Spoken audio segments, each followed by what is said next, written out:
আজ আমাদের ইলামবাজার থানা যে নারকেল গাছগুলো দেখছেন, এই মন্দিরের আশেপাশে 4টা নারকেল চারদিকে খুব সুন্দরভাবে আছে। সেই নারকেল গাছগুলোকে আজ পরিষ্কার করা হচ্ছে। এই যে কাকা দেখছেন, ইনি খুব রিক্সে ওখানে উঠে আছে, অনেক উঁচু গাছ। কাকা ঠিক আছে তো? ঠিক আছে তো? হ্যাঁ, কাকা দেখছেন কাজ করছে, নিজে কাজ করছে। হ্যাঁ, ওখানে খুব রিক্স কাজ করা। তো এইভাবে আপনারা নারকেল গাছগুলোকে পরিষ্কার করুন। এবং একটা সাদা পোকা নারকেল গাছে হয়, যেটা মিলি পোকার মতো,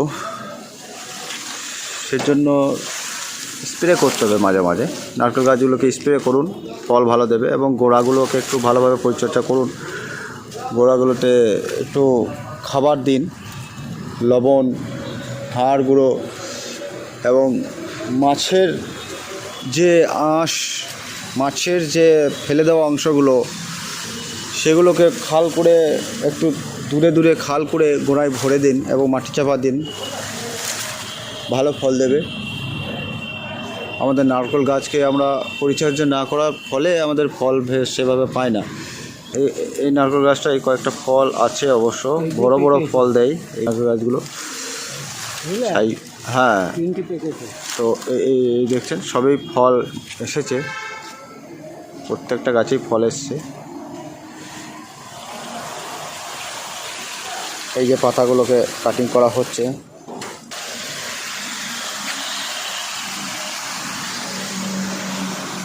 সহযোগিতায় আমাদের এই তরুণ কাকা রয়েছে। তো তরুণ কাকা, এই যে গাছের পরিচর্যা আপনি যে করেন, হ্যাঁ, খুব ভালো লাগে আমার। তো এই একটু আপনি গাছ নিয়ে কী বার্তা দিতে চান আপনি সকলকে? গাছের বার্তা বলতে যে আপনি গাছ যেবার আপনি লাগান, এই গাছের বিষয় হচ্ছে নারকেল গাছটা লাগাতে গেলে আপনাকে প্রথম আমাকে 2 থেকে 2.5 ফুট গর্ত করতে হবে। ওখানে গোবর সার দিতে হবে, 1.5 ফুট সাইডে নুন দিতে হবে, নুন দিয়ে পর ফল দিতে হবে। ওটাকে মোটামুটি 7 দিনের মতো রেস্ট দিতে হবে। রেস্ট দেওয়ার পর গাছটাকে এনে আপনাকে বসাতে হবে, ওটাকে জল দিয়ে ভরতে হবে। এই গাছের আম গাছ, বিভিন্ন ধরনের আম গাছ আছে, বিভিন্ন গাছ দিয়ে আম গাছের কাটিং হয় না, বিভিন্ন মোটা ফল দিয়ে কাটিং করতে হয় গাছকে। যে ফল বেশিরভাগ ধরে সেই ফল দিয়ে কাটিং হয়। পেয়ারা গাছ, আম গাছ, আরও অন্য অন্য আদার্স গাছ দিয়ে এই সকল কাটিং করা হয়, তার থেকে ফলটা বেশি পাওয়া যায়। এইভাবে গাছকে পরিচালনা করলে পরে আপনি 1 বছরের মধ্যে যে কোনো ফল আপনি খেতে পাবেন। দেখেছি আপনার সমস্ত জায়গায় ঘুরে, আমি রমজান বলে একটা ছেলে আছে আপনার, রাস্তাঘাটে বিভিন্ন গাছ লাগাচ্ছে বা দেখছে, অনেকে বলছে, অনেকেই গাছ লাগাতে চাইছে না, বোঝাচ্ছে। তো ওনার হাত দিয়ে অনেক জায়গায় ফ্রি গাছ মাঠে ঘাটে প্রচুর গাছ লাগিয়ে দিয়েছে। সেই গাছ অনেক হাতে বড় হয়েছে। সপ্তাহে মাঝে মাঝে সমস্ত এলাকায় একবার করে গাছকে চর্চা বাচ্চা করে দিয়ে আসেন, বা নিজের মজুরি পকেট থেকে খরচা করেও উনি গাছ লাগিয়ে দিয়ে আসছেন। তাও গাছ বিভিন্ন জায়গায় বিভিন্ন ছেলেরাও ফল খাচ্ছে, দেখতে পাচ্ছি আপনার আম খাচ্ছে, জাম খাচ্ছে, পেয়ারা খাচ্ছে, লেবু খাচ্ছে, বিভিন্ন জায়গায় রাস্তাঘাটেও পেরে খাচ্ছে।